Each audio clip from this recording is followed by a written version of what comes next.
আজকে আমি বানিয়েছি আমের শ্রীখণ্ড বা আমরাখণ্ড। কি করে বানাই আসুন দেখে নিই।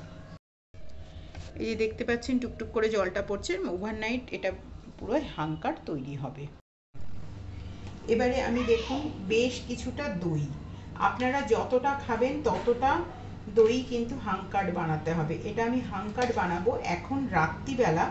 আমি এই দইটা দেখুন একদম অ্যারাউন্ড এখানে 250 গ্রাম মতন আমি দই দিলাম।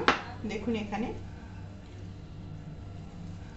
এই যে দেখুন টপ টপ করে জল অলরেডি পড়তে শুরু করেছে, কিন্তু এটা একটা রাখবার সিস্টেম আছে যে আমি একটা ছাঁকনি রেখে ছাঁকনির ওপরে এইভাবে এটা রেখে এই যে এরকম একটা ভারী কিছু চাপিয়ে আমি এটা রেখে দেব প্রায় ওভারনাইট।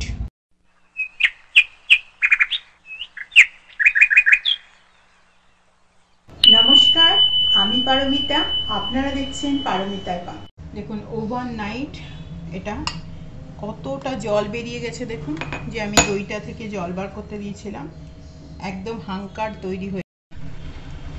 এবারে এই যে হাঙ্কারটা আমি বানালাম এটাকে আমি খুব ভালো করে দেখুন প্রথমে একদম এটাকে এই যে দানাগুলো আছে এই দানাগুলো কিন্তু ভেঙে একদম সফট করে নিতে হবে।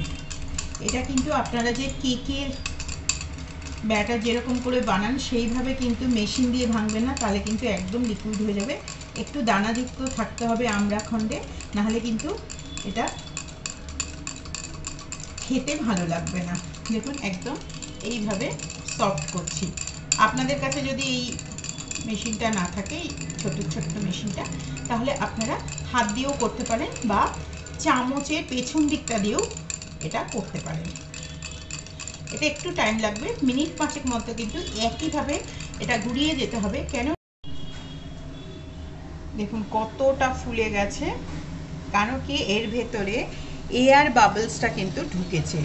এরকম ছোট ছোট টিপস ও ট্রিক্স পেতে গেলে আপনারা অবশ্যই আমার চ্যানেল পারমিতার পাকঘরকে সাবস্ক্রাইব করে রাখুন এবং তার সাথে সাথে বেল আইকনটা বাজিয়ে রাখুন, কেননা যখনই আমি নতুন রেসিপি দেবো আপনাদের কাছে পৌঁছে যাবে আমার চ্যানেলের ইনস্ট্যান্ট নোটিফিকেশান। দেখুন এখানে দিলাম আমি 3 চামচ মতন গুঁড়ো চিনি।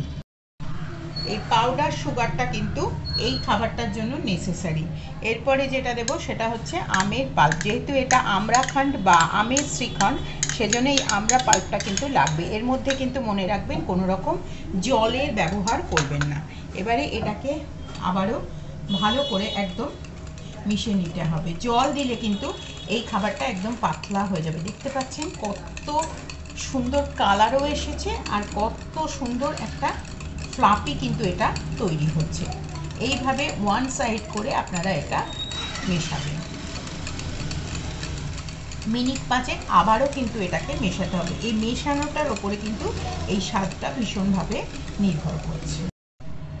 এবার এটাকে আমি পরিবেশন করে নেব। পরিবেশন করে নেওয়ার জন্য আমি এরকম একটা পাত্র নিয়েছি এবং সেটাকে আমি পরিবেশন করে নিচ্ছি। এরপরে আমি এর মধ্যে দেব একটু সামান্য পরিমাণে এলাচের পাউডার।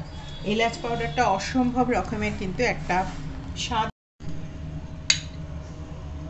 দেখুন এইভাবে আমি এই যে আমের টুকরোগুলো আছে এই আমের টুকরোগুলো দিয়ে আমি এটাকে সাজিয়ে দিচ্ছি।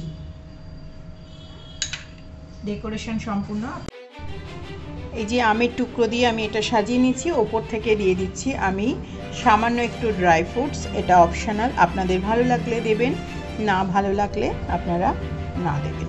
এটা সম্পূর্ণ কিন্তু অপশনাল, কিন্তু দিলে খেতে কিন্তু খুব ভালো লাগবে। এটা কিন্তু ফর শিওর গ্যারেন্টি। আমি এখানে ব্যবহার করলাম পেস্তা, অ্যালমন্ড এবং ক্যাশিউ। এইগুলো আমি ব্যবহার করছি, আপনাদের যেটা ভালো লাগবে আপনারা সেটাই ব্যবহার করুন। জাস্ট একটা কিশমিশ দিয়ে আমি এটাকে ফিনিশ করলাম। তাহলে এই ছিল আমার আজকের রেসিপি, যে রেসিপির নাম হচ্ছে আমরাখণ্ড বা আমের শ্রীখণ্ড। আশা করি আপনাদের ভালো লেগেছে। যদি ভালো লেগে থাকে তাহলে অবশ্যই আপনারা আমার চ্যানেলটিকে সাবস্ক্রাইব করে আমার সাথে থাকবেন এবং আগামীতে আমি ফিরবো আবার একটি নতুন রেসিপির সাথে।